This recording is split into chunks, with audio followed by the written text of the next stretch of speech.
Welcome to my channel the computer school. और computer architecture की next series में आज हम इंस्ट्रक्शन के बारे में डिस्कस कर रहे हैं कि इंस्ट्रक्शन क्या होते हैं।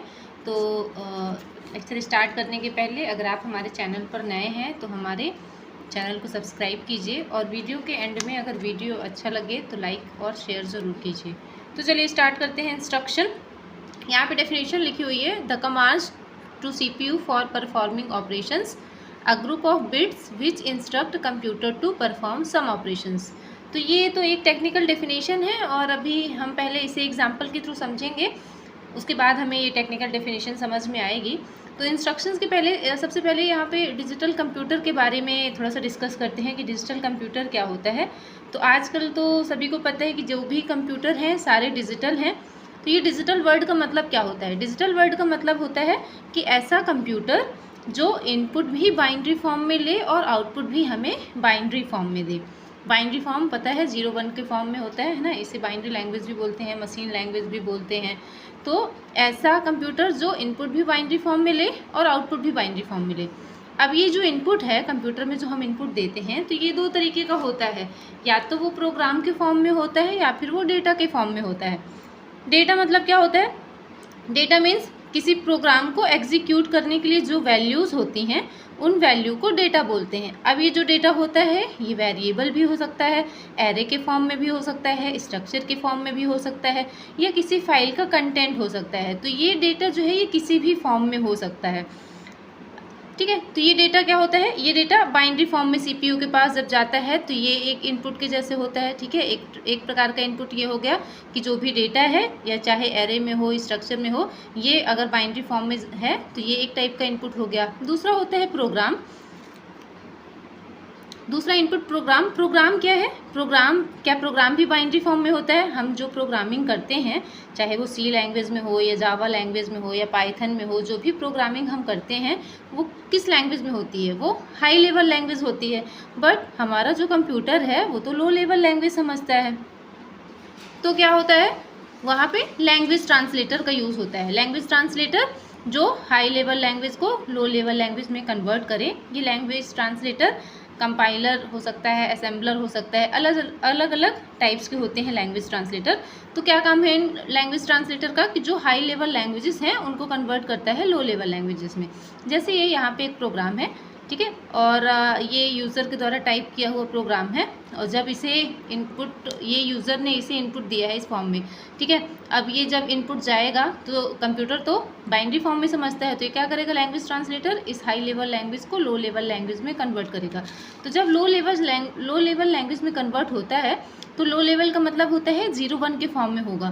तो ये जो 0-1 के फॉर्म में होते हैं इनको क्या बोलते हैं? इंस्ट्रक्शंस बोलते हैं, ठीक है। अब हमें ये टेक्निकल डेफिनेशन समझ में आ जाएगी कि इंस्ट्रक्शंस क्या होते हैं। Group of bits which instruct computer to perform some operations. ये ऐसे ग्रुप ऑफ बिट्स होते हैं, ये ऐसे बिट्स का कलेक्शन होते हैं जो कंप्यूटर को इंस्ट्रक्ट करते हैं कुछ ऑपरेशंस को परफॉर्म करने के लिए। तो ये जो ग्रुप ऑफ बिट्स हैं, इन ग्रुप ऑफ बिट्स को क्या बोला जाता है? इंस्ट्रक्शंस बोला जाता है।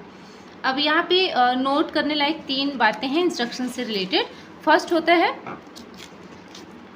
कि ये जो इंस्ट्रक्शंस हैं ये CPU में डायरेक्टली एग्जीक्यूट होते हैं, ठीक है, फर्स्ट पॉइंट है।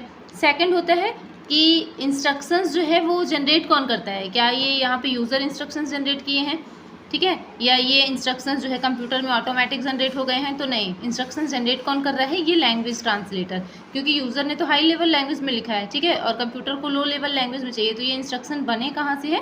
ये बनाया कौन है? Language translator. तो इंस्ट्रक्शंस जो है वो लैंग्वेज ट्रांसलेटर के द्वारा जनरेट किए जाते हैं।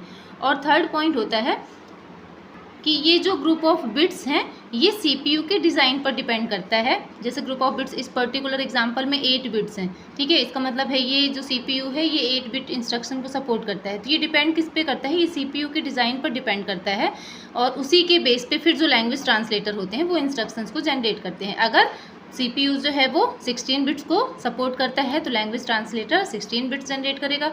अगर CPU 8 बिट्स को सपोर्ट करता है तो लैंग्वेज ट्रांसलेटर 8 बिट्स को सपोर्ट करेगा। तो 3 बातें याद रखने लायक है कि पहला, इंस्ट्रक्शन CPU में डायरेक्टली एग्जीक्यूट होते हैं। दूसरा, इंस्ट्रक्शन लैंग्वेज ट्रांसलेटर के द्वारा जनरेट किए जाते हैं। और तीसरा, ये जो ग्रुप ऑफ बिट्स हैं ये CPU डिज़ाइन पर डिपेंड करता है।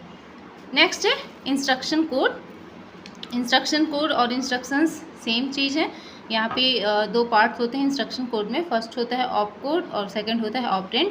इसको ऑपरेशन भी बोला जाता है। और ऑप कोड मतलब ये रिप्रेजेंट करता है कि हमें कौन सा ऑपरेशन जो है परफॉर्म करना है, या सीपीयू को कौन सा ऑपरेशन परफॉर्म करना है, ये ऑप कोड बताता है। ऑपरेशन से मतलब है यहाँ पे कि एडिशन परफॉर्म करना है, सब्ट्रैक्शन करना है, मल्टीप्लिकेशन करना है या डिवीज़न करना है। तो किस तरीके का ऑपरेशन परफॉर्म करना है ये कौन बताता है? Op code.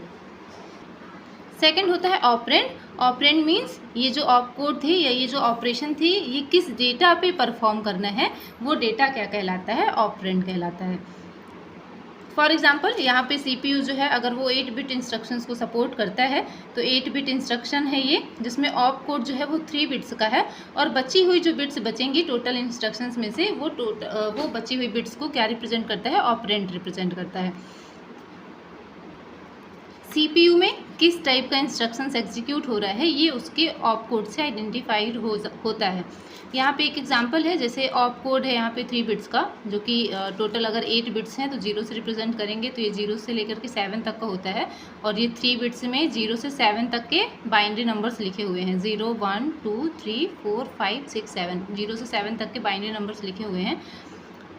ये जितने भी हैं ये सारे अजम्पशन हैं, ठीक है। यहाँ पे कुछ भी हो सकता है, सिर्फ अभी हम एग्जांपल के थ्रू इसको समझ रहे हैं कि अगर 3 बिट्स का ऑप कोड 000 है तो ऑपरेशन क्या होगा? एडिशन। और 001 है तो सब्ट्रैक्शन, 010 है तो एंड, ये और इसी तरीके से कंटिन्यू। ये हर पर्टिकुलर ऑप कोड के लिए ये यहाँ पे एक ऑपरेशन दिया हुआ है। ये सारे अजम्पशंस हैं, यहाँ पे कुछ भी हो सकते हैं, ये फिक्स नहीं है, ठीक है। तो ये जो भी इंस्ट्रक्शन सेट हैं, ठीक है, इनको क्या बोलते हैं? ISA या इंस्ट्रक्शन सेट आर्किटेक्चर।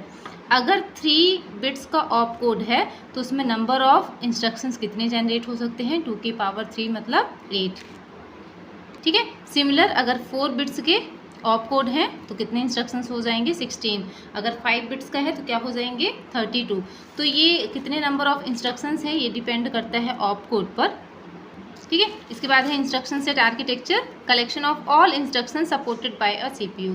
जितने भी इंस्ट्रक्शंस हैं उन सारे इंस्ट्रक्शंस के कलेक्शन को अगर सीपीयू के द्वारा सपोर्ट किया जाता है तो वो कहलाता है इंस्ट्रक्शन सेट आर्किटेक्चर। जैसे अगर किसी सीपीयू में इंस्ट्रक्शन सेट 16 है, इसका मतलब उस सीपीयू में 16 डिफरेंट इंस्ट्रक्शंस को वो सपोर्ट कर सकता है, ठीक है। तो ये था हमारा इंट्रोडक्शन किसका? इंस्ट्रक्शन का, कि इंस्ट्रक्शंस क्या होते हैं और ऑप कोड क्या होता है, ऑपरेंड क्या होता है। आई होप आपको क्लियर होगा। अगर आपको वीडियो अच्छा लगा है तो वीडियो को लाइक कीजिए, शेयर कीजिए और हमारे चैनल को सब्सक्राइब ज़रूर कीजिए। Thank you.